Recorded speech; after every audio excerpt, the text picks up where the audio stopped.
Sir ಇದು ಕೆರೆ ಇದೆ ಮುಂಜಾನೆ ಹೋಗಿದ್ರಾ ಸರ್? ಇಲ್ಲ ಇಲ್ಲ ಹೋಗ್ಲಿಲ್ಲ. ಹಂಗಾಗಿದೆ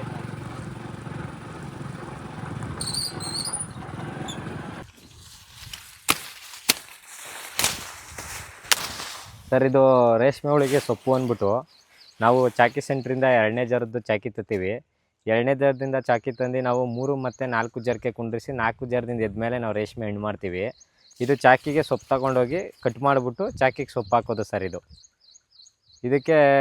48 ದಿನಕ್ಕೆ ಇದು ಸೊಪ್ಪು ಕಟಾವಾಗಬೇಕು ಸರ್. ಇದು 48 ದಿನಕ್ಕೆ ಇದು ಕಟಾವಾಗಬೇಕು ಸೊಪ್ಪು. ಮತ್ತು ಇದು ಈಗ ತೊಗೊಂಡೋಗಿ ಈಗ ಜರಕ್ ಶುರುವಾಗಿದೆ ಹುಳು. ತೆಳ್ಳಗೆ ಹಣ್ಣಿನ ಮೇಲೆ ಹಾಕ್ಬೇಕೀಗ. ಸ್ವಲ್ಪ ಮೇಯುತ್ತೆ, ಸ್ವಲ್ಪ ಮೇಯಲ್ಲ. ತೆಳ್ಳಗೆ ಹಣ್ಣಿನ ಮೇಲೆ ಹಾಕಬೇಕು ಸರ್ ಇದು. ಸರ್ ಈಗ ತೋಟದ ಬಗ್ಗೆ ಏನು ಅಂದರೆ, ಈಗೆಲ್ಲ ಸೊಪ್ಪೆಲ್ಲ ಕಟಾವು ಮಾಡೈತ್ಲೆ ತೋಟ ಎಲ್ಲ ನೀಟಾಗಿ ಕ್ಲೀನ್ ಮಾಡಬೇಕು. ತೋಟ ಎಲ್ಲ ನೀಟಾಗಿ ಕ್ಲೀನ್ ಮಾಡಿ ಸತ್ಯ ಎಲ್ಲ ನೀಟಾಗಿ ಕ್ಲೀನ್ ಮಾಡಿದ್ಮೇಲೆ ಮತ್ತೆ ಇದು 48 ದಿನಕ್ಕೆ ಸೊಪ್ಪು ಕಟಾವು ಬರುತ್ತೆ. ಕಟಾವು ಬಂದಮೇಲೆ ಇದಕ್ಕೆ ರಾಸಾಯನಿಕ ಗೊಬ್ಬರ ಕೊಟ್ಟು ಸ್ವಲ್ಪ ಮತ್ತು ನೀರು ಕಟ್ಟಬೇಕು ಸರ್. ತೆಳ್ಳಿಗೆ ಜಾಸ್ತಿ ನೀರು ಕಟ್ಟುವಂಗಿಲ್ಲ ರೇಷ್ಮೆಗೆ. ತೆಳ್ಳಗೆ ನೀರು ಕಟ್ಟಿ ಮತ್ತು ಇದನ್ನು ಸೊಪ್ಪು ಹದ ನೋಡಿಕೊಂಡು ನಾವು ಚಾಕಿ ತರಬೇಕು ಸರ್. ಹದ ನೋಡಿಕೊಂಡು ರೇಷ್ಮೆ ಮತ್ತು ರೋಗ ಬರ್ದಂಗೆ ಏನೂ ಬರ್ದಂಗೆ ನೋಡ್ಕೋಬೇಕು. ರೇಷ್ಮೆಗೆ ಸೊಪ್ಪಿಗೆ ರೋಗ ಪಾಗ ಬತ್ತು ಅಂದರೆ ನಾವು ಔಷಧಿ ಸಿಂಪಡಿಸ್ಬೇಕಾಗುತ್ತೆ ಸರ್. ಮತ್ತು ಏನು ಕಾಯಿಲೆ ಇಲ್ಲ ಅಂದರೆ ನೋಡ್ಕೊಂಡದು ಯಾವ ಥರ ವೆದರ್ ಇದೆ ಆ ವೆದರ್ ಮೇಲೆ ನಾವು ನೀರು ಕಟ್ಟಬೇಕಾಗುತ್ತೆ ಸರ್. ತೇವಾಂಶ ಇದ್ದರೆ ಏನು ಬೇಕಾಗಿಲ್ಲ. ತೇವಾಂಶ ಇಲ್ಲದೆ ಇದ್ದರೆ ನೀರು ಕಟ್ಟಬೇಕಾಗುತ್ತೆ. ವಾರಕ್ಕೊಂದು ಕಟ್ಟನೆ ಕಡ್ಡಿಗೆ ನೀರು ಕೊಡಬೇಕು ಸರ್. ವಾರಕ್ಕೊಂದು ಕಟ್ಟೆ ಯಥೇಚ್ಛವಾಗಿ ರೇಷ್ಮೆಗೆ ನೀರು ಕಟ್ಟುವಂಗಿಲ್ಲ. ವಾರಕ್ಕೊಂದು ಕಟ್ಟನೆ ನೀರು ಕಟ್ಟಬೇಕು ಸರ್. ಇದಕ್ಕೆ ಜಾಸ್ತಿ ನೀರು ತುಂಬಾಕೋದಷ್ಟು ನೀರು ಕಡ್ಡಿಗೆ ಕೊಳೆಯೋ ಚಾನ್ಸಸ್ ಬರುತ್ತೆ. ಸೊಪ್ಪು ಬೃಹತ್ ಗಾತ್ರದಲ್ಲಿ ಬರಲ್ಲ ಸರ್. ಸೊಪ್ಪು ಅಂದರೆ ಹದವಾಗಿ ಕೊಡಬೇಕು. ಹದವಾಗಿ ಕೊಡಬೇಕು. ನೀರು ಜಾಸ್ತಿ ಆಗೋದ್ರು ಕಡಿಮೆ ಆದರೆ ಸೊಪ್ಪು ಡೇಂಜರ್ ಆಗುತ್ತೆ. ಕಮ್ಮಿ ಆಗೋದ್ರು ಇದಾಗುತ್ತೆ. ಒಂದು ಲಿಮಿಟಲ್ಲಿ ಸೊಪ್ಪಿಗೆ ನೀರು ಕೊಡಬೇಕು ಸರ್. ಇದು ನೋಡಿ ಈಗಷ್ಟೇ ಕುಯ್ಕೊಂಬಂದಿದ್ದು ಸೊಪ್ಪಿದು. ಸೊ ಅಲ್ಲಿ ಎಷ್ಟು ಚೆನ್ನಾಗಿ ತಿಳಿಸ್ಕೊಟ್ರು. ಇವಾಗ ನೋಡೋಣ ಹೇಗಿರುತ್ತೆ ನೋಡಿ. ಈಗ ಸ್ಟೆಪ್ ವೈಸ್ ಮಾಡಿದ್ದಾರೆ ನ್ಯೂ ಸಿಸ್ಟಮ್ಮು. ಅವ್ರ ಹತ್ರನೇ ಎಲ್ಲ ಕೇಳಿ ತಿಳ್ಕೊಳ್ಳೋಣ ಸರ್. ನನ್ನ ಹೆಸರು ಲಕ್ಷ್ಮಣ ಅಂತ. ಊರಲ್ಲೆಲ್ಲ ಚಂದ್ರು ಅಂತ ಕರೀತಾರೆ. ನಮ್ಮೂರು ಬಂದು ಅಣ್ಣಳ್ಳಿ ಅಂತ ಸರ್. ರಾಮನಗರ ತಾಲೂಕು, ರಾಮನಗರ ಜಿಲ್ಲೆ, ಕೈಲಂಚ ಹೋಬಳಿ. ನಮ್ಮದು ರಾಮನಗರ ಜಿಲ್ಲೆಗೆ ಲಾಸ್ಟ್ ಬಾರ್ಡ್ರ್ ಸರ್ ಇದು ಅಣ್ಣಳ್ಳಿ. ಅತಿ ಹೆಚ್ಚು ನಾವು ರೇಷ್ಮೆಲೆ ಸರ್. ನಾನು 12 ವರ್ಷದ ಅನುಭವ ನನಗೆ. ನಾನು 12 ವರ್ಷದಿಂದ ಇದೇ ವೃತ್ತಿ ಮಾಡ್ಕೊಬರ್ತಾಯಿದ್ದೀನಿ. ನಾನು ಎಜುಕೇಷನ್ 2nd PUC ಮಾಡಿ ಬಿಟ್ಬಿಟ್ಟೆ ಸರ್. ನನಗೆ ಈ ರೇಷ್ಮೆಲೆ ಇದಿರೋದ್ರಿಂದ ಆಸಕ್ತಿ ಇರೋದ್ರಿಂದ ನಾನು ರೇಷ್ಮೆನೇ ಮಾಡ್ತಾಯಿದ್ದೀನಿ ಸರ್. ಅಂದರೆ ಇದು ನಮಗೆ ತಿಂಗಳಿಗೆ 2 ಬ್ಯಾಚ್ ಹಣ್ಣು ಮಾಡ್ತೀನಿ ಸರ್. 2ರಿಂದ 3 ಬ್ಯಾಚ್ ನಾವು ತಿಂಗಳಿಗೆ ಕಂಪಲ್ಸರಿ ಹಣ್ಣು ಮಾಡ್ತೀವಿ. ನಾವು ಚಾಕಿ ಕೀಳಂಗೆರೆಯಲ್ಲಿ ತರ್ತೀವಿ, ಸಿದ್ದೇಶ್ವರ ಚಾಕಿ ಸೆಂಟ್ರಲ್ಲಿ ತರ್ತೀವಿ. ಎಲ್ಲ ಕಡೆಯೂ ಚಾಕಿ ಎಲ್ಲಿ ಬೇಗ ಸಿಗುತ್ತೆ ನಮಗೆ ಡೆಲಿವರಿ ಕೊಡ್ತಾರೆ ಅಲ್ಲಿ ಬೇಗ ನಾವು ಚಾಕಿ ತಗೋತೀವಿ ಸರ್. ಸರ್ ಇದು ನಾವು ಚಾಕಿ ತರ್ತೀವಿ, 2 ಜರ್ ಚಾಕಿ ತರ್ತೀವಿ ಸರ್. ನಾವು ಚಾಕಿ ಸೆಂಟ್ರಿಂದ ಕೀಳಂಗೆರೆ ಚಾಕಿ ಸೆಂಟ್ರು ಅಂತ ಅಲ್ಲಿಂದ ತರ್ತೀವಿ ಸರ್. ಇಲ್ಲಿಂದ ಒಂದು 10 ಕಿಲೋಮೀಟರ್ ದೂರದಲ್ಲಿದೆ. ಚಾಕಿ ತಂದು 2 ಜರ್ ಚಾಕಿ ಕೊಡ್ತಾರೆ. ನಾವು 2 ಜರ್ ಚಾಕಿ ತಂದು ನಾವು ಅವರು ಜರ್ಕ್ ಕುಂಡ್ರಿಸಿ ಕೊಡ್ತಾರೆ ಸರ್. ನಾವು ಅಲ್ಲಿಂದ ತಂದು ನಾವು ಮತ್ತೆ ಈಗ 3 ಜರ್ ಕುಂಡ್ರಿಸಿದ್ದೀವಿ. ಇವತ್ತಿಗೆ 4 ದಿನ ಆಗಿದೆ 3 ಜರ್ ಕೂತಿದೆ. ಲಾಸ್ಟ್ನೇ ಸೊಪ್ಪು ಬಿಡಿಸ್ಕೊತಾ ಇದೆ ಇದು ಜರ್ಕ್ಕೆ. ನಂತರ ಸಾಯಂಕಾಲ ಸುಣ್ಣ ಮಾಡಿಸ್ಕೊಳುತ್ತೆ ಇದು. ಸುಣ್ಣ ಮಾಡಿಸ್ಕೊಂಡು ನಂತರ 3 ಜರದಿಂದ ಎದ್ದು 4 ದಿನ ಆದಮೇಲೆ ಮತ್ತೆ 4 ಜರ್ಕ್ ಹೋಗುತ್ತೆ ಇದು. 4 ಜರ್ಕದಿಂದ ಒಂದಿನ ಆಗಿ ಎದ್ಮೇಲೆ ಸರ್ ಇದು ಮತ್ತೆ ಇನ್ನು 6 ಡೇಸಲ್ಲಿ ಇದು ಹಣ್ಣಿಗೆ ಬರುತ್ತೆ ರೇಷ್ಮೆ. ಹುಳುಗೆ ಜಾಸ್ತಿ ಮಂದಾಗೂ ಹಾಕುವಂಗಿಲ್ಲ. ಅಂದರೆ ಬಿಸಿಲು ಇರೋ ದೆಸೆಯಿಂದ ಹುಳು ಸೊಪ್ಪು ಮೇಯಲ್ಲ. ಯಾಕೆಂದರೆ ಸೊಪ್ಪು ಬಿಸಿಲಿಗೆ ಬಾಡ್ಬಿಡುತ್ತೆ ಅಂತ ಸೊಪ್ಪು ಮೇಯೋಕ್ಕೆ ಸಾಧ್ಯ ಇರಲ್ಲ. ಎಷ್ಟು ತಿಳುವಾಗಿ ಸೊಪ್ಪು ಕೊಡ್ತೀವೋ ಅಷ್ಟು ಒಳ್ಳೆಯದು ರೇಷ್ಮೆ ಹುಳಿಗೆ ಸರ್. ಇದು ಹುಳು ನಾವು ಜಾಸ್ತಿ ತಂದಾಗ ಇನ್ನೂ ಚಿಕ್ಕ ಹುಳು ಆಗಿತ್ತು, ಈಗ ದೊಡ್ಡ ಹುಳು ಆಗಿದೆ ಇದು. ಈಗ ಇದು ಹುಳು ಹಂತಕ್ಕೆ ಬೆಳೆದಂಗೆಲ್ಲ ನಾವು ಹುಳ ಹೆಚ್ಚಿಸಬೇಕು. ಹಂತ ಬೆಳೆದಂಗೆಲ್ಲ ನಾವು ರೇಷ್ಮೆ ಹುಳಿಗೆ ಸೊಪ್ಪು ಕೊಡಬೇಕು ಸರ್. ಅದು ಯಾವ ಥರ ಬೃಹತ್ ಗಾತ್ರದಲ್ಲಿ ಬೆಳೀತದೆ ಆ ಥರ ಇದಕ್ಕೆ ರೇಷ್ಮೆಗೆ ಸೊಪ್ಪು ಕೊಡಬೇಕು ನಾವು. ಸೊಪ್ಪು ಕೊಟ್ಟ ನಂತರ ಹುಳ ದಪ್ಪ ಆದ ನಂತರ ಹುಳ ಎಲ್ಲ ಹಂಗೆ ಹೆಚ್ಚುವರಿ ಮಾಡಬೇಕು. ಹುಳ ಜಾಸ್ತಿ ಹೆಚ್ಚಿಸ್ತಾ ಇರಬೇಕು. ಅಂದರೆ ಆದಷ್ಟು ತೆಳುವಾಗಿ ಇಡೋಕ್ಕೆ ಹುಳನ ಪ್ರಯತ್ನ ಪಡಬೇಕು ಸರ್. ನಾವು ನೆನ್ನೆ ಹೆಚ್ಚಿಸಿದ್ದೀವಿ ನಾವು ಆಲ್ರೆಡಿ. ಈಗ ನೆಕ್ಸ್ಟು ನಾಳೆ ಇಲ್ಲ ನಾಡ್ದು ಈಗ 2 ಬಾಕ್ಸಲ್ಲಿದೆ. ನೆಕ್ಸ್ಟು ನಾಡ್ದು 4 ಬಾಕ್ಸ್ ಮಾಡಬೇಕಾಗುತ್ತೆ ಸರ್. 4 ಬಾಕ್ಸ್ ಆದ ನಂತರ ಇದು ಮತ್ತೆ ಜರ್ಕೋಗುತ್ತೆ 4 ದಿನಕ್ಕೆ. ಆವಾಗ 4 ಬಾಕ್ಸ್ ಇಂಟು ಡಬಲ್ ಮಾಡಬೇಕು ಸರ್. 8 ಬಾಕ್ಸ್ ಆಗುತ್ತೆ. 8 ಜರದಿಂದ ಎದ್ದು 4 ಜರದಿಂದ ಎದ್ದು 2 ಸೊಪ್ಪು ಆದಮೇಲೆ 8 ಬಾಕ್ಸ್ ಹೋಗಿ 16 ಬಾಕ್ಸ್ ಆಗುತ್ತೆ ಸರ್. ನಾವು ಎಷ್ಟು ಹುಳನ ತೆಳ್ಳಗೆ ಮಾಡ್ತೀವೋ ಅಷ್ಟು ಹುಳ ಆರೋಗ್ಯವಾಗಿರುತ್ತೆ. ಅಷ್ಟೇ ತಕ್ಕನಾಗೆ ನಾವು ಹುಳ ಕ್ರಿಟಿಕಲಾಗಿ ನೋಡ್ಕೋಬೇಕು. ಯಾವುದೇ ಒಂದು ಸೋಂಕು ಆಗಬಾರ್ದು ಹುಳಿಗೆ. ಮತ್ತು ಯಾವುದು ಇರುಬ್ ಬರಬಾರ್ದು. ಯಾವುದೋ ಒಂದು ಕೆಮಿಕಲ್ ಬಳಸಬಾರ್ದು. ಇಲ್ಲಿ ಯಾವುದೇ ಕೆಮಿಕಲ್ಲು ಒಂದು ಸುಗಂಧ ಸ್ಮೆಲ್ಲು ಯಾವುದೂ ಸಹ ಬರುವಂಗಿಲ್ಲ ಇಲ್ಲಿ ಹುಳಿಗೆ. ನ್ಯಾಚುರಲ್ಲು ಸರ್ ಇದು. ಯಾಕೆಂದರೆ ಅತಿ ಹೆಚ್ಚು ರೇಷ್ಮೆ ಭಾಳ ಸೂಕ್ಷ್ಮೆ.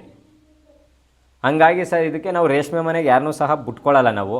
ನಮಗೆ ಏನು ನಾವು ಬರಬೇಕಾದ್ರೂ ರೇಷ್ಮೆ ಮನೆಗೆ ಕಾಲು ಕೈ ತೊಳ್ಕೊಂಡು ನೀಟಾಗೆ ಒಳಗಡೆ ಬರಬೇಕು. ಯಾವಾಗಂದರೆ ಆವಾಗ ರೇಷ್ಮೆ ಮನೆಗೆಲ್ಲ ನಾವು ಯಾರು ಬಂದರೆ ಅವರು ಇವ್ರನ್ನ ಎಲ್ಲ ನಾವು ಬಿಟ್ಕೊಳ್ಳೋಕ್ಕೆ ಬರಲ್ಲ ಸರ್. ಅಂದರೆ ಹೇಳ್ಬೇಕಂದ್ರೆ ಇಲ್ಲಿ ಏನು ಏನು ಹೇಳ್ತಾರೆ ಕಲ್ಮಶ ಇಲ್ಲ ಅಂದರೆ ಏನು ಗಲೀಜಾಗದಿರಂಗೆ ಶುದ್ಧವಾಗಿ ಇಟ್ಕೋಬೇಕು. ಆವಾಗ ಹುಳುಗಳಿಗೆ ಏನು ತೊಂದರೆ ಏನು ತೊಂದರೆ ಆಗಲ್ಲ. ಮತ್ತು ಹುಳುಗಳಿಗೆ ನಾವು ಜಾಸ್ತಿ ಮಂದ ಹುಳ ಮಡಗಿದಾಗ ಕಾಯಿಲೆ ಬರೋ ಚಾನ್ಸಸ್ ಇರುತ್ತೆ. ಹಾಲು ರೋಗ, ತೊಂಡೆ ರೋಗ, ಸಪ್ಪೆ ರೋಗ ಇವು ಬರುತ್ತೆ. ಅವೆಲ್ಲ ಅದು ಅಂತ ತಕ್ಕನಾಗೆ ಸೊಪ್ಪು, ಆ ಹುಳ ತಕ್ಕನಾಗೆ ಸೊಪ್ಪು ಕೊಡ್ಬೇಕು ನಾವು ರೇಷ್ಮೆ ಹುಳಿಗೆ ಸರ್. ಅದು ನಮಗೆ ಗೊತ್ತಾಗುತ್ತೆ ಹಾಲು ತೊಂಡೆ ಶುರುವಾಗಿದೆಯಾ, ಸಪ್ಪೆ ಬರ್ತಾ ಇದೆಯಾ, ಗಂಟು ಅದು ಆದ ನಂತರ ನಾವು ಅದಕ್ಕೆ ತಕ್ಕನಾಗೆ ನಾವೇನು ಮಾಡಬೇಕು, ಪೌಡ್ರ್ ಮಾಡಬೇಕು. ಅದರದ್ದೇ ಆದಂಥ ಸಿಂಪಡಿಸೋ ಪೌಡ್ರುಗಳಿದೆ. ಆ ಪೌಡ್ರು ಸಿಂಪಡಣೆ ಮಾಡಿದಾಗ ಹುಳಗಳು ಕಂಟ್ರೋಲಿಗೆ ಬರುತ್ತೆ ಸರ್. ಈಗ ನಾವು ಚಾಕಿ ತಂದು 20 ದಿನಕ್ಕೆ ಹುಳ ಹಣ್ಣಾಗುತ್ತೆ. 25 ದಿನಕ್ಕೆ ನಾವು ರೇಷ್ಮೆ ಬಿಚ್ಚಿ ಮಾರ್ಕೆಟ್ಗೆ ಹಾಕ್ತೀವಿ. ಬೇಸಿಗೆಯಲ್ಲಿ 18 ದಿನಕ್ಕೆ ಹಣ್ಣಾಗುತ್ತೆ, 22 ದಿನಕ್ಕೆ ಮಾರ್ಕೆಟ್ಗೆ ಇದು ಮಾಡ್ತೀವಿ. ಮತ್ತು ಇದು ಚಾಕಿಯಿಂದ ಸರ್ ಇದು ರೇಷ್ಮೆ ಹುಳ ಹಣ್ಣು ಮಾಡೋದಕ್ಕೆ ಇದು 18 kg ಸೊಪ್ಪು ಬೇಕು. 1 kg ರೇಷ್ಮೆ ತೆಗಿಯೋಕ್ಕೆ 18 kg ಸೊಪ್ಪು ಬೇಕು ಸರ್ ಇದು ರೇಷ್ಮೆಗೆ. ನೀವು ಎಲ್ಲಿ ಟ್ರೈನಿಂಗ್ ಮಾಡಿದ್ರಿ, ಇದಕ್ಕೇನ ಟ್ರೈನಿಂಗ್ ಇದೆಯಾ ಸರ್? ಇದು ಚಿಕ್ಕದ್ರಿಂದ ನಾನು ನಮ್ಮ ತಾತಾರ ಮನೇಲಿ ಇದೆಲ್ಲ ನೋಡ್ಕೊಂಡು ಬಂದದ್ದು. ನೋಡ್ಕೊಂಡು ಬಂದಮೇಲೆ ನಾವು ಇದೇ ರೇಷ್ಮೆ ಮೇಡ್ಕೊಂಡು ಬಂದಮೇಲೆ ರೇಷ್ಮೆ ಇಲಾಖೆಯಿಂದ ಒಂದು 3 ದಿನ ಕ್ಯಾಂಪ್ ಮಾಡ್ತಾರೆ ಟ್ರೈನಿಂಗ್ಗೆ. ರೈತರು ಯಥೇಚ್ಛವಾಗಿ ಇದ್ರ ಬಗ್ಗೆ ಎಲ್ಲ ತಿಳ್ಕೊಳ್ಳಿ. ಸೊಪ್ಪು ಬೆಳೆಯೋದು ಯಾವ ಗೃಹದ ಗಾತ್ರದಲ್ಲಿ ಸೊಪ್ಪು ಬೆಳೆಯೋದು, ಯಾವ ಥರ ಸೊಪ್ಪಿಗೆ ನೀರು ಕಟ್ಟಬೇಕು, ಯಾವ ಥರ ರಾಸಾಯನಿಕ ಗೊಬ್ಬರ ಕೊಡಬೇಕು, ಇದೆಲ್ಲ ಕಿಳಿಂಗೆರೆ ಚಾಕಿ ಸೆಂಟ್ರಲ್ಲಿ ಟ್ರೈನಿಂಗ್ ಕೊಡ್ತಾರೆ. ಅದನ್ನೆಲ್ಲ ನಾವು ಅಲ್ಲಿ ನೋಡ್ಕೋತೀವಿ. ಮತ್ತು ಎಲ್ಲಿ ಹೆಚ್ಚು ಸೊಪ್ಪು ಬೆಳೀತಾರೆ ಅಲ್ಲೆಲ್ಲ ಕರ್ಕೋಗಿ ಟ್ರೈನಿಂಗ್ ಕೊಡ್ತಾರೆ. ಇದೇ ಥರ ಸೊಪ್ಪು ಬೆಳಿಬೇಕು, ಈ ಹಂತದಲ್ಲಿ ಮಳೆ ವಾತಾವರಣದಲ್ಲಿ ಯಾವ ಥರ ಬೆಳಿಬೇಕು, ಬೇಸಿಗೆಯಲ್ಲಿ ಯಾವ ಥರ ಬೆಳಿಬೇಕು, ಎಷ್ಟು ದಿನಕ್ಕೆ ಚಾಕಿ ತರಬೇಕು. ನಾವು ಕಿಳುಂಗೆರೆಲ್ಲೂ ಟ್ರೈನಿಂಗ್ ಮಾಡಿದ್ದೀನಿ. ಅಂದರೆ ಅಲ್ಲಿ ಯಾವ ಥರ ಬೆಳೀತಾರೆ ಅಲ್ಲೆಲ್ಲ ಅಲ್ಲಿ ಹೇಳ್ಕೊಡ್ತಾರೆ ಸರ್. ಈ ಹಂತದಲ್ಲಿ ಈ ಹಂತ ಮಡಗಬೇಕು, ಈ ಥರ ಮಡಗಬೇಕು, ಈ ಥರ 1 kg ರೇಷ್ಮೆ ಬೆಗೆಯೋಕ್ಕೆ ಒಂದು ಗೂಡು ಚೆನ್ನಾಗಿ ಕಟ್ತು ಅಂದರೆ ಸರ್, ಅದು 2 ಗ್ರಾಮ್ ಗೂಡು ಕ್ವಾಲಿಟಿ ಬಂತು ಅಂದರೆ 550 - 600 ಗೂಡು ಬೇಕಾಗುತ್ತೆ 1 kgಗೆ. ಮತ್ತು ಇಳುವರಿ ಕಮ್ಮಿ. ನಾವು ಸೊಪ್ಪು ಯಾವ ಥರ ಮೇಯಿಸಿ ಅದು ಹುಳಿಗೆ ಯಾವ ಥರ ಗಾತ್ರದಲ್ಲಿರುತ್ತೆ ಅದ್ರ ಮೇಲೆ ಡಿಫ್ರೆಂಟ್ ಆಗುತ್ತೆ ಸರ್. ಕೆಲವು ಹುಳ ಸಣ್ಣ ಇರುತ್ತೆ, ಕೆಲವು ಅವು ಏನಾಗುತ್ತೆ 750 - 800 ಗೂಡು ತಗೊಳುತ್ತೆ, 900 ಗೂಡು ತಗೊಳುತ್ತೆ 1 kgಗೆ, ಆ ಥರ ಸರ್. ಸರ್ ಇವಾಗ ಇನ್ನೊಂದು ವಿಷಯ ಕೇಳಬೇಕಾಗಿತ್ತು. ನಾನು ನೋಡಿದಾಗ ಇಲ್ಲಿ ಮೇಲೆಲ್ಲ ಫುಲ್ಲು ಗರಿ ಹಾಕಿದ್ದೀರಾ ಇವಾಗ. ಸೊ ಅದು ಗರಿ ಹಾಕೋ ಉದ್ದೇಶ ಏನಕ್ಕೆ ಅಂತ ಹಾಕಿರೋದು, ಇಲ್ಲ ಏನಕ್ಕೆ ಎತ್ತಿಟ್ಕೊಂಡಿದ್ದೀರಾ, ಇಲ್ಲ ಇದ್ರದ್ದು ಏನೇ ಉಪಯೋಗ ಇದೆ ಅಂತ? ಸರ್ ಇದು ಗರಿ ಹಾಕಿರೋ ಉದ್ದೇಶ ಏನು ಅಂದರೆ, ಇದು ಬಿಸಿಲಾಂಶ ಜಾಸ್ತಿ ಇದೆ. ಈಗ ಟೆಂಪ್ರೇಚರ್ ಜಾಸ್ತಿ ಇರೋದ್ರಿಂದ ಮನೆಯೆಲ್ಲ ಬಿಸಿಯಾಗುತ್ತೆ. ಮತ್ತು ಹುಳ ದಗೆಗೆ ಹಾಲು ರೋಗ, ತೊಂಡೆ ರೋಗ ಇವು ಬರೋ ಚಾನ್ಸಸ್ ಬರುತ್ತೆ ಬಿಸಿಲಿಗೆ. ಹಾಗಾಗಿ ಏನು ಮಾಡ್ತೀವಿ, ಹುಳ ನಾವು ಹೆಂಗೆ ನಳ್ಳೆಲ್ಲಿ ಕುತ್ಕೋತೀವೋ ಅದೇ ಥರ ಹುಳಿಗೆ ಆ ವೆದರ್ ತಕ್ಕನಾಗೆ ಬಿಸಿ ಬರಬಾರ್ದು. ಈ ಬೇಸಿಗೆಯಲ್ಲಿ ಅದಕ್ಕೆ ಕೂಲ್ ಬೇಕು. ಎಷ್ಟು ಬೇಸಿಗೆಯಲ್ಲಿ ನಾವು ಹುಳಿನ ಮನೆ ಮಡಗ್ತೀವೋ ತಣ್ಣಿಗೆ ಅಷ್ಟು ಬೆಳೆ ಚೆನ್ನಾಗಾಗುತ್ತೆ ಸರ್. ಗಾಳಿ ವಾತಾವರಣ ಇಂಪಾರ್ಟೆಂಟ್ ಬೇಕು. ಓಕೆ, ನಾ ಅದೇ ನೋಡ್ತಾ ಇದ್ದೀನಿ. ಇವಾಗ ನೀವು ಹಾಕಿರೋ ಕಿಟಕಿಗಳಿಗೆಲ್ಲ ಮೆಶ್ ಹಾಕಿ ಓಪನ್ ಬಿಟ್ಟಿದ್ದೀವಿ ಸರ್. ಫ್ರಂಟ್ ಡೋರ್ಗೂ ನಾವು ಮೆಶ್ ಹಾಕಿ ಓಪನ್ ಬಿಡ್ತೀವಿ. 4 ಜರದಿಂದ ಎದ್ಮೇಲೆ ನಾವು ಕಿಟಕಿ ಬಾಕ್ಲ ಯಾವೂ ಹಾಕಲ್ಲ ಸರ್. ಎಲ್ಲ ರೆಗ್ಯುಲರ್ ಆಗಿ ಓಪನ್ ಇರುತ್ತೆ. ಹೊಸ ಗಾಳಿ ಬರುತ್ತೆ, ಹೊಸ ಗಾಳಿ ಹೋಗುತ್ತೆ. ಮತ್ತೆ ಈಗ ಮಳೆಗಾಲದಲ್ಲಿ ಚಳಿಗಾಲದಲ್ಲಿ ನಾವು ಇದು ಹಾಕೋಕ್ಕಾಗಲ್ಲ. ಯಾಕೆಂದರೆ ಮಳೆಗಾಲದಲ್ಲಿ ಚಳಿಗಾಲದಲ್ಲಿ ನಮಗೆ ಬಿಸಿ ಅಂಶ ಬೇಕು. ಈಗ ಬೇಸಿಗೆಗಾಲದಲ್ಲಿ ತಣ್ಣಗಿರೋ ಅಂಶ ಬೇಕು. ಸರ್ ಅದನ್ನೇ ಕೇಳೋಣ ಅನ್ಕೊಂಡೆ. ಇವಾಗ ಬೇಸಿಗೆ ಕಾಲಕ್ಕೇನು ಇದು ಮಾಡಿದ್ರೆ ತಣ್ಣಗಿರುತ್ತೆ. ಹೌದು. ಮಳೆಗಾಲ ಚಳಿಗಾಲದಲ್ಲಿ ತಣ್ಣಗಾಗ್ಬಿಡುತ್ತಲ್ಲ, ಅವಾಗ ಏನ್ ಮಾಡ್ತೀರಾ ಸರ್? ಮಳೆಗಾಲದಲ್ಲಿ ಏನ್ ಮಾಡ್ತೀವಿ ಅಂದ್ರೆ ಎಲ್ಲ ನಾವೇ ಓಪನ್ ಮಾಡ್ಬಿಡ್ತೀವಿ ಸರ್. ಗರಿ ಎಲ್ಲ ತೆಗೆದು ಒಂದ್ ಕಡೆಗೆ ಜೋಡಿಸ್ಬಿಡ್ತೀವಿ. ಮಳೆಗಾಲದಲ್ಲಿ ಬೀಳೋ ಇದೇ ಸಾಕು ಸರ್, ಏನು ಸೂರ್ಯದ ಕಿರಣಗಳೇ ಸಾಕು. ಮತ್ತೆ ಗಾಳಿ ಬೀಸೋದ್ರಿಂದನೇ ನಮ್ಗೆ ಬಿಸಿ ಬರುತ್ತೆ, ಏನ್ ಸಮಸ್ಯೆ ಏನಿಲ್ಲ. ಮತ್ತೆ ಹಂಗೂ ಏನಾದ್ರು ಆದ್ರೆ ಒಂದು 4 ಅವರ್ 5 ಅವರ್ ಆನ್ ಮಾಡ್ಬಿಟ್ರೆ ಸರ್ ಇದು ಬಿಸಿ ಬರುತ್ತೆ ಸರ್. ನಮಗೆ ಎಷ್ಟು ಬೇಕು ಬಿಸಿ, ಎಷ್ಟು ಕಮ್ಮಿ ಬೇಕು ಜಾಸ್ತಿ, ಇದು ಮತ್ತು ಇದು ಸರ್, ಇದು ಎಷ್ಟು ಬಿಸಿ ಬೇಕು, 1 ಪಾಯಿಂಟ್ ಬೇಕಾ, 2 ಪಾಯಿಂಟ್ ಬೇಕಾ, ಇಲ್ಲ 0 ಬೇಕಾ, ಆಫ್ ಮಾಡಬೇಕಾ, ಇದು ಆಟೋಮೆಟಿಕ್ಕು ಸರ್. ಇದು ದೊಡ್ಡದು ಇದೆ ಸರ್. ಇದು ಸಣ್ಣ ರೈತರಿಗೆ, ಈ 50 ಮೊಟ್ಟೆ 60 ಮೊಟ್ಟೆ ಹಣ್ಣು ಮಾಡೋರಿಗೆ ಇದು ಸಾಕು ಸರ್. ಈಗ 100 ಮೊಟ್ಟೆ 200 ಮೊಟ್ಟೆ ಹಣ್ಣು ಮಾಡೋರು ಸರ್, ಅವರು AC ಕೂಲರ್ಗಳು ಹಾಕ್ಸ್ಕೊತಾರೆ. ನಮ್ಮ ಸಣ್ಣ ರೈತರಿಗೆ ಇದು ಸಾಕು ಸರ್. ಇದು ಒಳಗಡೆ ಸ್ವಿಚ್ಗೆ ಹಾಕ್ಬಿಟ್ಟು ನಾವು ಪರ್ದಕ್ಕೂ ಮತ್ತು ಸೊಪ್ಪಿಗೆ ಏನು ಟಚ್ ಆಗಬಾರ್ದು. ಸೊಪ್ಪಿಲ್ದೇ ಇರತ್ತವು ಮತ್ತು ಪರ್ದ ಇಲ್ಲದೆ ಇರತ್ತವು, ಭಾಳ ಎಚ್ಚರಿಕೆಯಿಂದ ಮಾಡಬೇಕು. ಯಾಕೆಂದರೆ ಇದಕ್ಕೆ ಸೊಪ್ಪು ಪಪ್ಪು ಏನಾರ ಹಸಿರು ಟಚ್ ಆದರೆ ಕರೆಂಟ್ ಹೊಡೆಯೋ ಚಾನ್ಸಸ್ ಇರುತ್ತೆ. ಒಳಗಡೆ ಒಂದು ಕಡ್ಡಿ ಹೋಗಿ ಏನಾರ ಟಚ್ ಆದರೆ ಕರೆಂಟ್ ಹೊಡೆಯೋ ಚಾನ್ಸಸ್ ಇರುತ್ತೆ. ಹಂಗಾಗಿ ಏನು ಮಾಡ್ತೀವಿ, ಇದು ಪರ್ದೆ ಎಲ್ಲ ದೂರ ತಗೊಂಡು ನಾವು ಕಿಟಕಿ ಬಾಕ್ಲೆಲ್ಲ ಕ್ಲೋಸ್ ಮಾಡಿಕೊಂಡು ಚಳಿಗಾಲದಲ್ಲಿ ಮತ್ತು ಮಳೆಗಾಲದಲ್ಲಿ ಒಂದು 2 ಅವರ್ 3 ಅವರ್ ಇದನ್ನು ಹೀಟ್ರ್ ಹಾಕಿದ್ರೆ ಸರ್ ಒಂದು ಸ್ವಲ್ಪ ಮನೆ ಬಿಸಿ ಅಂಶ ಬರುತ್ತೆ ಸರ್. ಮತ್ತೊಂದು ಕೇಳಬೇಕಾಯ್ತು, ಇವಾಗ ಹಿಂದೆಗಡೆ ಜೋಡಿಸಿದಿರಲ್ಲ, ಹೇಳಿ ಸರ್ ಇದು. ಸೊ ಇದ್ರ ಬಗ್ಗೆ ಹೇಳಿ ಸರ್. ಇದು ವೈಟ್ ಗೂಡ್ಗೆ ಅಂತ. ಈಗ ಬೇಸಿಗೆಯಲ್ಲಿ ಸ್ವಲ್ಪ ವೈಟು ಬೆಳೆ ಆಗೋದು ಚಾನ್ಸಸ್ ಕಮ್ಮಿ ಇರುತ್ತೆ. ಯಾಕೆಂದರೆ ಟೆಂಪ್ರೇಚರ್ ಜಾಸ್ತಿ ಇದ್ದಾಗ ಅದಕ್ಕೆ ಟೆಂಪ್ರೇಚರ್ ಜಾಸ್ತಿ ಇರುವಂಗಿಲ್ಲ. ಅಂದ್ರೆ ವೈಟ್ ಅಂದ್ರೆ ವೈಟ್ ರೇಷ್ಮೆ, ವೈಟ್ ರೇಷ್ಮೆ ವೈಟ್ ಇರುತ್ತಲ್ಲ ಗೂಡು ಅದು.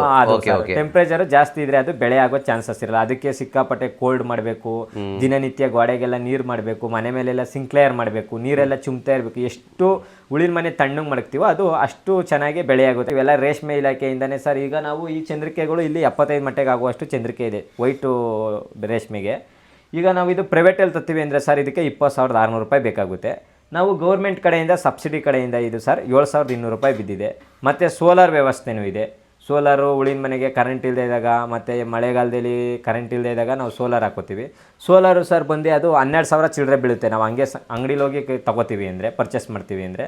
ಇದು ನಾವು ರೇಷ್ಮೆ ಇಲಾಖೆಯಿಂದ ತೊಗೊಂಡಿರೋದ್ರಿಂದ 6,200 ರೂಪಾಯಿ ಸೋಲಾರ್ಗೆ ಸೌಕರ್ಯ ಸಿಗುತ್ತೆ ಸರ್. ಮತ್ತು ರೇಷ್ಮೆಲಿ ಭಾಳ ಅನುಕೂಲ ಇದೆ, ಏನೂ ಸಮಸ್ಯೆ ಇಲ್ಲ. ಅಲ್ಲಿ ಎಲ್ಲ ಹೋಗಿ IT-BT ಕಂಪ್ನಿಲಿ ಕೆಲಸ ಮಾಡೋದಕ್ಕೆ ರೇಷ್ಮೆಲೆ ಅತಿ ಹೆಚ್ಚು ಇದೆ ಲಾಭ ಅನ್ನೋ. ಹೈನುಗಾರಿಕೆಗಿಂತ ಹೆಚ್ಚು ಸರ್ ಲಾಭ ಇರೋದು ರೇಷ್ಮೆಲೇ. ನಮ್ಮ ಜನ ಏನು ಮಾಡ್ತಾ ಇದ್ದಾರೆ ಅಂದರೆ ಎಲ್ಲ IT-BT ಕಂಪ್ನಿಗೆ ಹೋಗಿ ವ್ಯವಸಾಯ ಎಲ್ಲ ಕಮ್ಮಿ ಮಾಡ್ತಾ ಇದ್ದಾರೆ ಜನ, ಯಾರೂ ಮಾಡ್ತಾಯಿಲ್ಲ. ನಮ್ಮ ನನಗೆ 27, 28 ಏಜಲ್ಲಿ ಸರ್ ನಾನೇ ವ್ಯವಸಾಯ ಮಾಡ್ತಾ ಇರೋನು. ನಮ್ಮ ಬ್ಯಾಚವರೆಲ್ಲ ಆಲ್ರೆಡಿ ಕೆಲಸಕ್ಕೆ ಹೋಗ್ತಾ ಇದ್ದಾರೆ. ನಮಗೆ ಮೂಲ ಈ ವ್ಯವಸಾಯನೇ ರೇಷ್ಮೆಲೆ ಇಂಟ್ರೆಸ್ಟು. ನಾವು ಹಂಗಾಗಿ ರೇಷ್ಮೆಲೆ ಮಾಡ್ತಾಯಿದ್ದೀವಿ. ಅದರಲ್ಲೂ ಇಂಪಾರ್ಟೆಂಟ್ ಏನು ಅಂದರೆ ಸರ್ ರೇಷ್ಮೆಲಿ ಭಾಳ ಅನುಕೂಲತೆ ಇದೆ. ಗೌರ್ಮೆಂಟಿಂದ ಸ್ಪೆಷಾಲಿಟಿ ಚೆನ್ನಾಗಿದೆ, ಯಾರಿಗೂ ಉಪಯೋಗಿಸ್ಕೊಳಕ್ಕೆ ಬರ್ತಾಯಿಲ್ಲ. ಮತ್ತು ಸುಣ್ಣ ಪೌಡ್ರು ಫ್ರೀಯಾಗಿ ಕೊಡ್ತಾರೆ ಗೌರ್ಮೆಂಟಲ್ಲಿ, ರೇಷ್ಮೆ ಇಲಾಖೆಯಲ್ಲಿ. ಮತ್ತು ಡೆಕಾಯಿಲು, ದ್ರಾವಕ, ಅಸ್ತ್ರ, ಮತ್ತು ಇನ್ನಿತರೆ ಇದ್ರ ವಾಶ್ಗಳು, ಮತ್ತು ಬ್ರಷ್ ಕಟರು, ಚಾಪ್ ಕಟರು ಎಲ್ಲ ಪ್ರತಿಯೊಂದು ರೇಷ್ಮೆ ಇಲಾಖೆಗೆ, ರೇಷ್ಮೆ ಹುಳುಗೆ ಸಂಬಂಧಪಟ್ಟದ್ದು ಎಲ್ಲ ಪ್ರತಿಯೊಂದು ರೇಷ್ಮೆ ಇಲಾಖೆಯಲ್ಲಿ ಉಚಿತವಾಗಿ ಸಿಗ್ತದೆ ಫ್ರೀಯಾಗಿ. ಕೆಲವು ಸಬ್ಸಿಡಿಲೂ ಸಿಗ್ತವೆ. ಅಂದರೆ ಅದು 20,000 ಬಾಳಿದ್ರೆ 5,000, 5,000 ಬಾಳೋದು 3,000, ಈ ಥರ ಸಬ್ಸಿಡಿಲೂ ಸಿಗೋ ಚಾನ್ಸಸ್ ಇದೆ. ಅಂದರೆ ರೈತರುಗಳು ಯಾರೂ ಉಪಯೋಗಿಸ್ಕೋತಾ ಇಲ್ಲ. ಆಮೇಲೆ ದಿನೇ ದಿನೇ ರೇಷ್ಮೆ ಹೆಚ್ಚುತ್ತಾ ಹೋಗಬೇಕು. ಈಗ ದಿನೇ ದಿನೇ ರೇಷ್ಮೆ ಕಮ್ಮಿ ಆಗ್ತಾ ಬರ್ತಾಯಿದೆ. ರೇಷ್ಮೆ ಮಾಡೋರು ಯಾರೂ ಇಲ್ಲ ಸರ್. ಈಗ ಮುಂದೊಂದು ದಿನ ಎಲ್ಲ ರೇಷ್ಮೆಗೆ ಬರೋ ಸಾಧ್ಯತೆ ಇದೆ. ನಾವು ಈಗ ಈ ಮನೇಲಿ 75 ಮೊಟ್ಟೆ ಹಣ್ಣು ಮಾಡ್ತೀವಿ ಸರ್. ಮೊದಲು 100 ಮೊಟ್ಟೆ ರೆಗ್ಯುಲರಾಗಿ 3ರಿಂದ 4 ಬ್ಯಾಚು ರೆಗ್ಯುಲರಾಗಿ ಹಣ್ಣು ಮಾಡೋನೆ ನಾನು. ಲೇಬರ್ ಪ್ರಾಬ್ಲಮ್ ಇರೋದ್ರಿಂದ ಸರ್ ನಾನೀಗ ಒಂದು 50-50 ಮೊಟ್ಟೆನ 3 ಬ್ಯಾಚ್ ಮಾಡ್ಕೊಂಡಿದ್ದೀನಿ ಸರ್. ಈಗ ನಾನು ಮೊದಲು 75, 100, 87 ಈ ಥರ ತಂದು ಹಣ್ಣು ಮಾಡೋನೆ. ಲೇಬರ್ ಪ್ರಾಬ್ಲಮ್ ಇರೋದ್ರಿಂದ ಸರ್ ಈಗ ರೇಷ್ಮೆ ವ್ಯವಸಾಯಕ್ಕೆ ಯಾರೂ ಲೇಬರ್ ಸಿಗ್ತಾಯಿಲ್ಲ. ಈಗ ಸುತ್ತಮುತ್ತ 10-12 ಫ್ಯಾಕ್ಟ್ರಿಗಳಿದೆ, ಇಂಡಸ್ಟ್ರಿಯಲ್ ಏರಿಯಾ ಇದೆ. ಹಂಗಾಗಿ ಯಾರೂ ಸಿಗ್ತಾಯಿಲ್ಲ ಜನಗಳು ವ್ಯವಸಾಯ ಮಾಡೋಕ್ಕೆ. ಹಂಗಾಗಿ ಸರ್ ನಾವೀಗ ನಮ್ಮ ಕೈಲಾಗುವಷ್ಟು ನಾವು ಮಾಡ್ಕೋಬೇಕು. ಈಗ ಯಾಕೆ ಅಂದರೆ ನಾವು ಅತಿ ಹೆಚ್ಚು ಆಳು ಕೊಟ್ಟು ಮಾಡಿಸ್ಕೊಳಕ್ಕೆ ಹೋದರೆ ನಮಗೇನೂ ಸಿಗೋಲ್ಲ. ಈಗ ಒಂದು ಆಳಿಗೆ ಊಟ ನಾಷ್ಟ ಕೊಟ್ಟು 500 ರೂಪಾಯಿ ಕೂಲಿ ಬರುತ್ತೆ. ಹಂಗಾಗಿ ಏನು ಮಾಡ್ತೀವಿ, ನಮ್ಗೆ ಎಷ್ಟು ಬೇಕೋ ಅಷ್ಟು ನಾವು ರೇಷ್ಮೆ ತಂದು ನಾವು ಹುಳ ಹಣ್ಣು ಮಾಡ್ತೀವಿ ಸರ್. ಸರ್ ನಾನು ಇನ್ನೊಂದು ಕೇಳಬೇಕು ಅಂದ್ಕೊಂಡೆ. ಹೇಳಿ ಸರ್. ಇವಾಗ ಈ ಚಂದ್ರಿಕದೆಲ್ಲ ಹೇಳಿದ್ರಿ, ಈ ಟ್ರೇ ಏನಕ್ಕೆ ಇಟ್ಟಿದ್ದೀರಾ?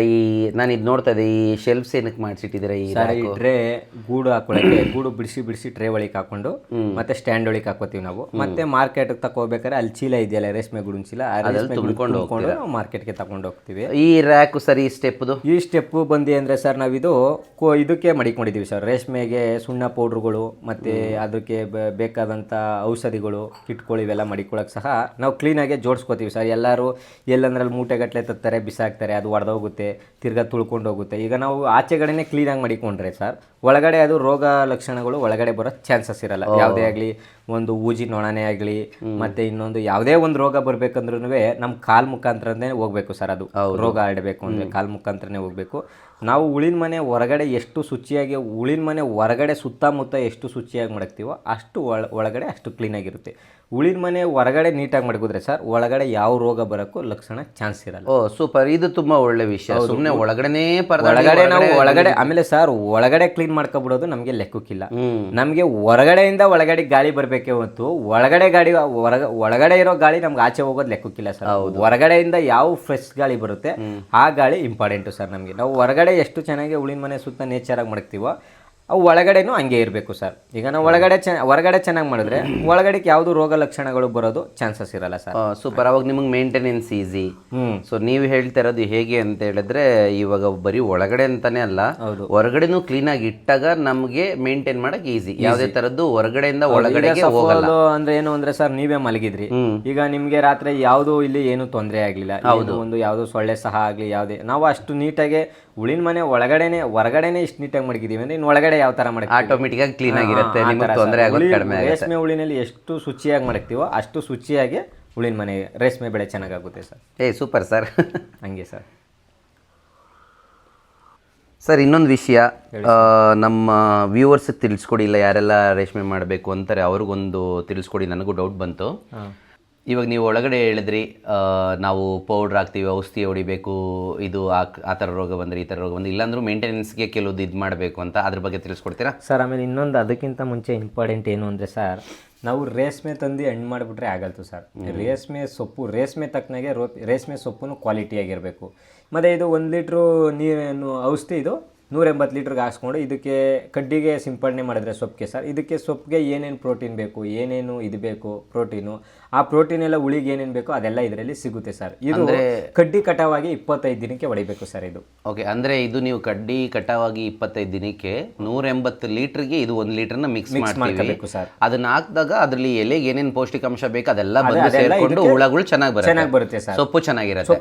ಅದರಲ್ಲಿ ಇದ್ರಲ್ಲಿ ಒಂದು ಡೌಟ್ ಇದೆ ಸರ್ ನನಗೆ. ಇವಾಗ 180 ಲೀಟ್ರಿಗೆ ನೀವು 1 ಲೀಟರ್ ಹಾಕಿದ್ರೆ ಇದನ್ನ ಹಾಕಿದಾಗ ನೀವು ಹೇಗೆ ಸ್ಪ್ರೇ ಮುಖಾಂತರ ಹೊಡಿತಿಲ್ಲ, ನೀರು ಬಿಡುವಾಗ ಬಿಟ್ಬಿಡ್ತೀರಾ? ಇಲ್ಲ ಸರ್, ಇದು ಸ್ಪ್ರೇ ಮುಖಾಂತರ ಹೊಡಿಬೇಕು. ಇದು ಸ್ಪ್ರೇ ಮುಖಾಂತರ ಹೊಡಿಬೇಕು. ಸ್ಪ್ರೇ ಮುಖಾಂತರ ಹೊಡಿಬೇಕು ಇದು. ಇನ್ನೊಂದು ಈಗ ಚಾಕಿ ಸೆಂಟರ್ ಕೊಟ್ಟಿದ್ದಾರೆ ಸರ್, ಅದು ಬೇರೆ ಮನೇಲಿ ಮಡಗಿದ್ದೀನಿ, ಇನ್ನೊಂದು ಉಳಿನ ಮನೇಲಿ ಅದು ಇದೆ. ಅದನ್ನು ಏನಾಗಿದೆ ಅಂದ್ರೆ ಈಗ ಜನ ಈಗ ಇದು ಹೊಡಿಯಕ್ಕೆ ಯಾರು ಕನ್ವರ್ಟ್ ಮಾಡ್ತಾ ಇಲ್ಲ. ಯಾಕೆಂದ್ರೆ ಈಗ ಲೇಬರ್ ಪ್ರಾಬ್ಲಮ್ ಆಗಿರೋದ್ರಿಂದ ಇದು ಯಾರು ಮೋಷನ್ ಹೊಡಿತಾ ಇಲ್ಲ.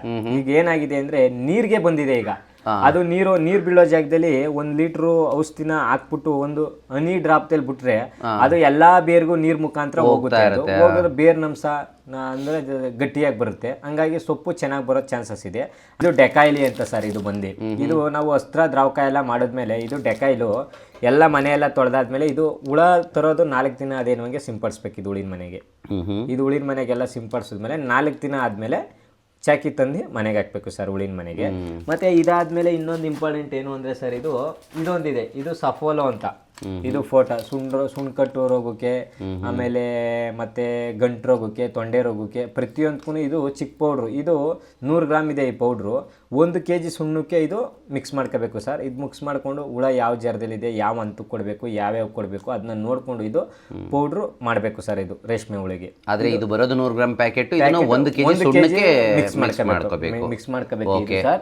ಆಮೇಲೆ ಇನ್ನೊಂದು ಇಂಪಾರ್ಟೆಂಟ್ ಏನು ಅಂದರೆ, ಇದು ಹೊಡೆಯೋದಕ್ಕಿಂತ ಇಂಪಾರ್ಟೆಂಟು ನಾವು ಸೇಫ್ಟಿ ನೋಡ್ಕೋಬೇಕು ಸರ್. ಯಾಕೆಂದರೆ ಮೂಗಿಗೆ ಮಾಸ್ಕ್ ಹಾಕಬೇಕು, ಮತ್ತು ತೇವದ ಬಟ್ಟೆ ಮಾಡ್ಕೊಂಡು ಕಟ್ಕೋಬೇಕು. ಯಾಕೆಂದರೆ ನಾವು ಸಿಂಪಡಿಸುವಾಗ ಧೂಳು ಮೇಲೆ ಬಂದಾಗ ಅದು ನಮ್ಮ ದೇಹಕ್ಕೆ ಹೋದಾಗ ನಮಗೆ ದೇಹಕ್ಕೆ ಪ್ರಾಬ್ಲಮ್ ಆಗುತ್ತೆ. ಹೌದು. ಹಂಗಾದಾಗ ಏನು ಮಾಡುತ್ತೆ, ಉಳಿಗಿಂತ ಇಂಪಾರ್ಟೆಂಟು ನಾವು ಸೇಫ್ಟಿ ಮಾಡ್ಕೋಬೇಕು ಸರ್. ಹಂಗಾಗಿ ಇದು ಭಾಳ ನಾವು ಎಷ್ಟು ಸೇಫ್ಟಿ ಮಾಡ್ಕೊಂಡು ಹೊಡಿತೀವೋ ಅಷ್ಟು ನಮಗೂ ಒಳ್ಳೆಯದು. ಆಮೇಲೆ ಇದು ಇಂಪಾರ್ಟೆಂಟ್ ಏನು ಅಂದರೆ ಸರ್, ಇದು ಯಾವುದೇ ಥರ ಸೋಂಕು ಸ್ವಚ್ಛತೆ ಇದು ಮಾಡೋದು ಸರ್. ಸೋಂಕು ನಿವಾರಕ ಔಷಧಿ ಅಂತ ಇದು ಈಗ ನಾವು ಸೊಪ್ಪೆಲ್ಲ ಹಾಕಿರ್ತೀವಿ. ಸೊಪ್ಪೆಲ್ಲ ಹಾಕೈತ್ಲೆ ಇದೆಲ್ಲ ನೀಟಾಗಿ ನಾವು ಮನೆ ಹೆಂಗೆ ಪ್ರತಿನಿತ್ಯ ಸೀಡ್ತೀವ ಸರ್, ಉಳಿನ ಮನೆ ಸುತ್ತ ನಾವು ಎಲ್ಲೆಲ್ಲಿ ಓಡಾಡಿರ್ತೀವಿ ಅಲ್ಲೆಲ್ಲ ಸೀಟಿದ್ರೆ ಯಾವುದೇ ಸೋಂಕು ನಿವಾರಣೆ, ಯಾವುದು ಹುಳಿಗೆ ಸೋಂಕು ಆಗಲ್ಲ ಸರ್ ಇದು.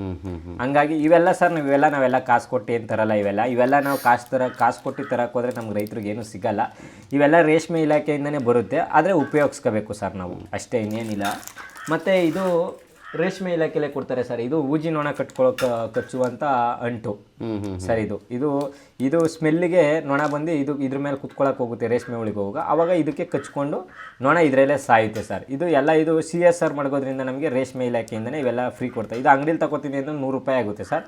ನಮಗೆ ರೇಷ್ಮೆ ಇಲಾಖೆಯಿಂದನೇ ಇವೆಲ್ಲ ಫ್ರೀ ಕೊಡ್ತಾರೆ ಸರ್. ಹಂಗಾಗಿ ಮತ್ತೆ ಇಷ್ಟೇ ಸರ್. ಓಕೆ, ನೀವು ಅದೆಲ್ಲನೂ ಈ ರ್ಯಾಕಲ್ಲಿ ಸ್ಟಾಕ್ ಇಟ್ಕೊಂಡಿದ್ದೀರಾ? ಹೌದು ಸರ್. ಮತ್ತೆ ಇದು ಬೀಜಿಂಗು. ಈ ಬೀಜಿಂಗ್ ಬಂದು ಏನು ಅಂದ್ರೆ, ನಾವು ಉಳಿನ ಮನೆ ಎಲ್ಲ ತೊಳೆದೈತ್ಲೆ ನೀಟಾಗಿ ಎಲ್ಲ ಸ್ವಚ್ಛತೆ ಮಾಡೈತ್ಲೆ ಇದೇನು ಮಾಡಬೇಕು, ಉಳಿನ ಮನೆ ಗೋಡೆ ಸುತ್ತ ಎಲ್ಲ ಉದುರಿಸ್ಬೇಕು. ಯಾಕೆಂದ್ರೆ ಯಾವುದೇ ಸೊಳ್ಳೆ ಪಳ್ಳೆ ಏನು ಕುತ್ಕೊಂಡಂಗೆ ಯಾವುದೇ ಒಂದು ಚೋಳು ಬಂದ್ರು ಏನೇ ಬಂದ್ರು ಬೀಜಿಂಗ್ ಪೌಡ್ರಿಗೆಲ್ಲ ಸುಟ್ಟೋಗುತ್ತೆ. ಯಾಕೆಂದ್ರೆ ಭಾಳ ಪವರ್ ಇದು. ರೇಷ್ಮೆ ಇಲಾಖೆ ಬೀಜಿಂಗ್ ಪೌಡ್ರು ಭಾಳ ಪವರ್ ಸರ್. ಇವೆಲ್ಲ ಮಾಮೂಲಿ ಕಳೆ ಔಷಧಿ, ಸತ್ತೆ ಸಾಯೋದು ಮತ್ತೆ ಅದು ಸಿಂಪಡಣೆ ಮಾಡೋದು, ಆ ಥರ ಔಷಧಿ ಸರ್ ಅದು. ಬಟ್ ಇದು ಬೀಜಿಂಗ್ ಪೌಡರ್ ಏನು ಹೇಳಿದ್ರೆ ಅದನ್ನ ಹೊರಗಡೆ ಮಾತ್ರ ಒಳಗಡೆನೂ ಯೂಸ್ ಮಾಡ್ಬೋದು, ಏನು ತೊಂದರೆ ಇಲ್ಲ ಸರ್. ಅಂದ್ರೆ ಗೋಡೆ ಸೈಡ್ ಮೂಲೆಗೆ ಹಾಕೊಂಡ್ ಬಂದ್ಬಿಡೋದು, ಗೋಡೆ ಸೈಡ್ಗೆ ಸ್ಟ್ಯಾಂಡ್ಗೆ ಎಲ್ಲ ಹಾಕ್ತಿವಿ ಸರ್. ಯಾಕೆಂದ್ರೆ ಇದು ಏನೇ ಬೀಜಿಂಗ್ ಪೌಡರ್ ಏನೇ ಕಾಯಿಲೆ ಇದ್ರು ಸಾಯಿಸೋದು ಬೀಜಿಂಗ್ ಪೌಡರ್ಲೇ ಪವರ್ ಇರೋದು. ಅಂದ್ರೆ ಹೊರಗಡೆಯಿಂದ ಬರೋದಕ್ಕೆ ಇದಕ್ಕೆ ಅದು ತುಂಬಾ ಎಲ್ಲ ಕಾಯಿಲೆಗೂ ಸೂಕ್ತ ಸರ್. ಇದು ಬೀಜಿಂಗ್ ಪೌಡರ್ ಎಲ್ಲಾ ಕಾಯಿಲೆಗೂ ಸೂಕ್ತ. ನಾವೇನ್ ತರಕ್ ಹೋಗಲ್ಲ ಸರ್. ಇದು 5-5 kg ಬ್ಯಾಗು ನಮಗೆ ರೇಷ್ಮೆ ಇಲಾಖೆಲೆ ಕೊಡ್ತಾರೆ. ನಾವು ರೇಷ್ಮೆ ಇಲಾಖೆಲಿ ಏನು ಬರುತ್ತೋ ಸೌಕರ್ಯ ಅವೆಲ್ಲ ಯೂಸ್ ಮಾಡ್ಕೋತೀವಿ ಸರ್. ಕರೆಕ್ಟಾಗಿ ಒಂದು 6 ದಿನದಿಂದ 7 ದಿವಸಕ್ಕೆ ಮಾದರಿ ಆಗ್ತದೆ ಸರ್. 8 ದಿನಕ್ಕೆಲ್ಲ ಕ್ಲೋಸ್ ಆಯ್ತದೆ ಸರ್. ನಾವಿಲ್ಲಿ ಚಂದ್ರಿಕೆಗೆ ಬಿಟ್ಟ ಮೇಲೆ ಒಂದು 6 ದಿನ ಬಿಡ್ಬೇಕು ಸರ್. 6 ದಿನ ಬಿಟ್ಟು 7ನೇ ದಿನಕ್ಕೆ ಗೂಡು ಬಿಚ್ಚಿ 7-8ಕ್ಕೆ ಮಾರ್ಕೆಟ್ಗೆ ತೊಗೋಬೇಕು ಸರ್. ಓಕೆ ಸರ್, ಇವಾಗ ನೀವು ಚಂದ್ರಿಕೆಗೆ ಬಿಟ್ರಿ ಹಣ್ಣಾಗಿದ್ದು ಇದು ಹುಳ. ಸೊ ರೇಷ್ಮೆ ಇದಕ್ಕೆ ಬಿಟ್ಟಾಗ ನೀವು ಏನು ನೋಡಿ, ಅಂದರೆ ಅದು ಗಾಳಿ ಇರಬೇಕಾ, ಬೆಳಕಿರ್ಬೇಕು? ಹೌದು, ಗಾಳಿ ಬೆಳಕಿರ್ಬೇಕು ಸಹ. ಗಾಳಿ ಬೆಳಕಿದ್ರೆ ಮಾತ್ರ ಚೆನ್ನಾಗಿ ಬರ್ತದೆ. ಮಳೆ ಎಲ್ಲ ಬೀಳ್ಬಾರ್ದು. ಮಳೆ ಬೀಳಬಾರ್ದು. ಮಳೆ ಬಿದ್ದರೆ ಉಚ್ಚೆ ಬರ್ತದೆ ಸಹ. ಆಮೇಲೆ ದಾರ ಅಲ್ಲಿ ಇದಕ್ಕೆ ತಗೋದಾಗ ಕಟ್ಟಾಗ್ತದೆ ಸಹ. ಅದು ರೀಲರ್ಸ್ ಎಂತಕ್ಕೆ ಹಾಕೋದು, ರೇಷ್ಮೆ ಅದು ದಾರ ಬಿಚ್ಚಾಕಿ ಹಾಕ್ತೀವಲ್ಲ ಸಹ ಮಿಷಿನ್ಗೆ, ಆವಾಗ ಉಚ್ಚೆ ಬಿದ್ದರೆ ಕಟ್ಟಾಗ್ತದೆ ಸಹ. ಚೆನ್ನಾಗಿ ವಾತಾವರಣ ಚೆನ್ನಾಗಿದ್ರೆ ಚೆನ್ನಾಗಿ ಸ್ಮೂತಾಗಿ ಬರ್ತದೆ. ಅದು ಸೈನಿಂಗು ಚೆನ್ನಾಗಿರ್ತದೆ ಸಹ. ಸೊ ಇದು ಎಷ್ಟು ಟೈಮ್ಗೆ ನೀವು ಗೂಡಿಂದ, ಅಂದರೆ ಲೈಕ್ ಇದು ನೀವು ಚಂದ್ರಿಕೆಯಿಂದ ತೆಗಿತೀರಲ್ಲ ಸರ್, ಇದು ಹೇಳಿ ಸರ್. ಸೊ ಎಷ್ಟು ದಿನಕ್ಕೆ ಅಂತ ತೆಗಿತೀರಾ, ಇಲ್ಲಾಂದ್ರೆ ಇಂತ ಕಟ್ಟ ಆದ್ಮೇಲೆ ಅಂತ ತೆಗಿತೀರಾ? ಅದೇ ಸರ್, ನಾವು ನೋಡ್ಕೊತೀವಿ. ಈಗ ಮಳೆ ಏನೋ ಇಲ್ಲದೆ ಚೆನ್ನಾಗಿ ಬಿಸಿಲಿದ್ರೆ ಸಹ ಒಂದು 5 ದಿನದಿಂದ 6 ದಿನಕ್ಕೆ ಬಿತ್ತೀವಿ. ಮಳೆ ಏನೋ ಇಲ್ಲದೆ ಮೋಡ ಇದ್ದರೆ 6-7ಕ್ಕೆ ಬಿತ್ತೀವಿ ಸಹ. ಅಂದರೆ ಅದೆಲ್ಲ ದಾರ ಅದು ಈಗ ಅದೇನಾಗ್ತದೆ ಸಹ, ಒಂದು ದಾರ ಒಂದು ಎಷ್ಟು ಬಿಡ್ತದೆ ಅಂದರೆ ಒಂದು ಹುಳ ಬಂದು 700 ಮೀಟ್ರ್ ಬರ್ತದೆ ಸಹ. ನಾವೇನ ಮಧ್ಯಾಹ್ನ ಕಿತ್ತಿಂಗ್ ಬಿಸಾಕ್ಬಿಟ್ರೆ ಅದು ಇನ್ನೂ ಬಿಚ್ಚಲ್ಲ, ದಾರ ಒಳಗೇ ಇರ್ತದೆ. ಅದು ಪೂರಾ ಬಿಚ್ಚಬೇಕು ಅಂದರೆ ಕರೆಕ್ಟಾಗಿ ಒಂದು 7 ದಿನದಿಂದ 6 ದಿನದಿಂದ 7 ದಿವಸ ಆಗಬೇಕು. ಅದೆಲ್ಲ ಪೂರಾ ಬೈಲಿ ಬಿಚ್ಚಿ ಬರಬೇಕು ಅಂದರೆ 700 ಮೀಟ್ರ್ ಹೋಗ್ತದೆ ಸಹ. ಅಷ್ಟರಲ್ಲ ನಾವು 3 ದಿನ 4 ದಿನಕ್ಕೆ ನಾನು ಕಿತ್ತು ಬಿಟ್ಟರೆ ಅದು ಕೆಳಗಡೆ ಹಾಕಿದ್ರೆ ಆಮೇಲೆ ಅದು ಬಿಚ್ಚಲ್ಲ ಸಹ, ಸ್ಟಾಪ್ ಮಾಡ್ತದೆ. ಸೊ ಇದು ನೀವು ಕ್ಲೀನ್ ಮಾಡ್ತಾ ಇರೋದೇನು ಸರ್? ಇದು ಕ್ಲೀನಿಂಗ್ ಅಂದರೆ ಸರ್ ಅದೆಲ್ಲ ಇದು ಮಾಡಬೇಕು. ಆ ಗಲೀಜು ಪಿಚ್ಕೆ ಇರ್ತದೆ, ಉಚ್ಚೆದು ಗಂಟು ಕೂಡ ಎಲ್ಲ ತೆಗಿಬೇಕು ಸಹ. ಜಲ್ಲಿಗೂಡು ಬರ್ತದೆ, ಜಲ್ಲಿಗೂಡು ತೆಗಿಬೇಕು. ಇಲ್ಲಾಂದರೆ ರೇಟ್ ಕೊಡಲ್ಲ ಸಹ. ನಾವು ಹೆಂಗದೇ ಚಂದ್ರಿಕೆಲ್ಲ ಹಂಗೆ ತೊಗೊಂಡು ಹೋದರೆ ರೀಲರ್ಸ್ ಯಾರೂ ಇದು ಮಾಡಲ್ಲ, ಅಸಹ್ಯ ಕಾಣ್ತದೆ ಸಹ. ಅದು ಇದೆಲ್ಲ ಹಾಕ್ಬಾರ್ದು ಸರ್. ಇದು ಹಾಕಿದ್ರೆ ರೇಟ್ ಕಮ್ಮಿ ಆಗ್ತದೆ ಸಹ. ಇದು ಗಂಟು ಕೂಡು ಅಂತ ಸಹ. ಇದು ಗಂಟು ಕೂಡೆಲ್ಲ ತೆಗಿಬೇಕು ಸಹ. ತೆಗೆದುಬಿಟ್ಟು ಸೆಕೆಂಡ್ಗೆ ಹಾಕ್ಬೇಕು ಸಹ. ಇದೇ ಒಂದು ಮಾರ್ಕೆಟ್ ಇದೆ, ಹಾಕಿದ್ರೆ ರೇಟ್ ಬರೋಲ್ಲ ಸರ್ ನಮಗೆ. ಇದು ಸರ್ ಇದು ಚೆನ್ನಾಗಿದೆ, ಹಿಂಗೆ ತೆಗಿಬೇಕು ಸರ್ ಗೂಡು ನೀಟಾಗಿರೋದು. ಈ ಥರದಕ್ಕೆ ಒಂದು ರೇಟ್ ಇದೆ? ಇದಕ್ಕೆ ಒಂದು ರೇಟು ಸಹ. ಓಕೆ, ಅಂದರೆ ಇದೊಂದು ಎ ಗ್ರೇಡ್ ಥರ ಅನ್ಕೋ? ಹೌದೌದು, ಇದು ಎ ಗ್ರೇಡು. ಇದು ಬಿ ಗ್ರೇಡ್ಗೂ ಬರಲ್ಲ ಸಹ, ಇನ್ನೂ ಕಮ್ಮಿ ಬರ್ತದೆ ಸಹ. ಓಕೆ, ಈ ಥರ ಆಗಿರೋಂಥದ್ದಕ್ಕೆ ತುಂಬ ರೇಟ್? ಹೌದೌದು. ಈಗ ಇದೊಂದು 500 ರೂಪಾಯಿ ಹೋದರೆ ಇದೊಂದು 200-250 ರೂಪಾಯಿ ಹೋಗ್ತದೆ ಸರ್. ಆಮೇಲೆ ಯಾರೇ ರೈತರಾದರೂ ಜೊತೆಗೆ ಹಾಕ್ಬೇಡ ಸರ್ ಇದು. ಓಕೆ, ಇದು ಸಪ್ರೇಟ್ ಮಾಡ್ಬೇಕು ಸರ್. ಈ ಥರದ್ದೆಲ್ಲ ಗುಜ್ಜಿ ಹೊಡೆದ ಮೇಲೆ ಇದು ಹಾಕ್ಬೇಡ ಸರ್, ಅದು ಹೋಯ್ತು. ಅದೇ ಸರ್, ಇದು ನೊಣ ಇದ್ದಂಗೆ ಇರ್ತದೆ. ಇದು ಬಂದು ಹುಳಿನ ಮೇಲೆ ಕುಂತ್ಕೊಂಡು ಮಟ್ಟೆ ಹಾಕ್ಬಿಟ್ರೆ ಸರ್ ಒಂದು 8 ದಿನಕ್ಕೆ ಈಚೆಗೆ ಬಂದುಬಿಡ್ತದೆ. ಅದು ಏನು ಪ್ರಯೋಜನಕ್ಕೆ ಬರೋಲ್ಲ ಸರ್ ನಮಗೆ. ಅದು ತುಂಬ ಲಾಸ್ ಮಾಡ್ತದೆ ಸರ್ ರೈತರಿಗೆ. ಉಜ್ಜಿ ಅಂತ ಹೇಳಿ ಸರ್. ಇದು ಕಟ್ಟಲ್ಲ ಸರ್. ಇದು ಲಾಸ್ಟಲ್ಲಿ ಗಂಟು ಅಂತ ಬರ್ತದೆ ಸರ್. ಅಂದರೆ ಕುಡಿ ಪಡಿ ಮಣ್ಸೊಪ್ಪು ನೀರಿನಂಶ ಅದೆಲ್ಲ ಮೇದಿರ್ತದೆ ಸರ್. ಅದಕ್ಕೇನೆ ಇದಕ್ಕೆ ಕಾಯಿಲೆ ಬರ್ತದೆ ಸರ್. ಇದು ಹಿಂಗೆ ಇನ್ನು ಕಟ್ಟೋದಿಲ್ಲ ಸರ್. ಇದು ವೇಸ್ಟ್. ಇದು ವೇಸ್ಟ್ ಸರ್, ಇನ್ನು ಕಟ್ಟಲ್ಲ ಸರ್ ಇದು. ಬಟ್ ಇದು ನಿಮಗೆ ಮುಂಚೆ ಗೊತ್ತಾಗಲ್ಲ? ಇದು ಮುಂಚೆ ಗೊತ್ತಾಗಲ್ಲ ಸರ್, ಹಣ್ಣಾದ್ಮೇಲೆ ಗೊತ್ತಾಗ್ತದೆ ಸರ್. ಹಣ್ಣಾಗಿ ಸುತ್ತಾ ಇರಬೇಕಾದ್ರೆ ಅವಾಗ ಗೊತ್ತಾಗೋಯ್ತದೆ ಸರ್ ನಮಗೆ. ಸ್ಟಾರ್ಟಿಂಗೇ ಗೊತ್ತಾಗಲ್ಲ ಸರ್. ಓಕೆ ಸರ್, ಇದು ರೇಷ್ಮೆ ಗೂಡು ಅಲ್ಲೆಲ್ಲ ಚಂದ್ರಿಕೆಯಲ್ಲೆಲ್ಲ ಬಿಚ್ಚಿದ ಮೇಲೆ ಸ್ಟ್ಯಾಂಡ್ಗೆ ಗಾಳಿ ಆಡುವಂಗೆ, ಯಾಕೆಂದರೆ ಜಾಸ್ತಿ ತುಂಬಿಟ್ರೆ ಗೂಡು ಬಿಸಿ ಬಂದ್ಬಿಟ್ಟು ಎಲ್ಲ ಮಿತು ಬಂದ್ಬಿಡುತ್ತೆ. ಗಾಳಿ ಆಡುವಂಗೆ ಇದನ್ನೆಲ್ಲ ತೆಳ್ಳಗೆ ಹಾಕಿ ಸ್ಟ್ಯಾಂಡಲ್ಲಿ ನಮ್ಮ ಮಾರ್ಕೆಟಿಗೆ ಹೋಗ್ಬೇಕಾದ್ರೆ ಚೀಲಕ್ಕೆ ತುಂಬ್ಕೊಂಡೋಗಿ ಹಾಕೋದು ಸರ್. ಈಗ ತೆಳ್ಳಗೆ ಹಾಕಿ ಗಾಳಿ ಆರ್ವಸೆ ಬರುತ್ತೆ, ಗೂಡು ನೀಟಾಗಿ ಗಾಳಿ ಅಂಶಕ್ಕೆ ಚೆನ್ನಾಗಿರುತ್ತೆ ಸರ್.